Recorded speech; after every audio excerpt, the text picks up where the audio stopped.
जी अस्सलाम वालेकुम रहमतुल्लाह बिस्मिल्लाहिर्रहमानिर्रहीम।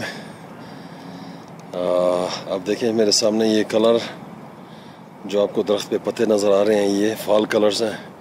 यहाँ पे फॉल का सीज़न शुरू हो गया है और कोई हफ्ता डेढ़ हो चुका है, तो आप देख सकते हैं काफ़ी पत्ते गिर भी चुके हैं। तो आपको बड़े खूबसूरत फॉल कलर्स दिखाता हूँ। यहाँ पर एक छोटा सा पार्क है और चलें जी आपको थोड़े से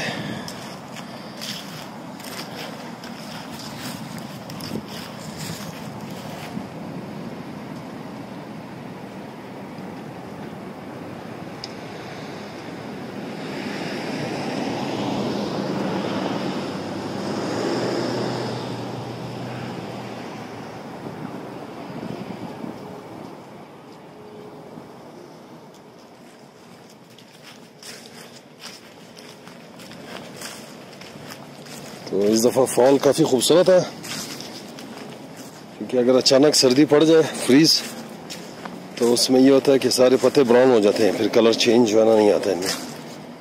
लेकिन इस दफ़ा माशाल्लाह बहुत ही खूबसूरत कलर चेंज किए हैं यहाँ पर दरख्तों ने।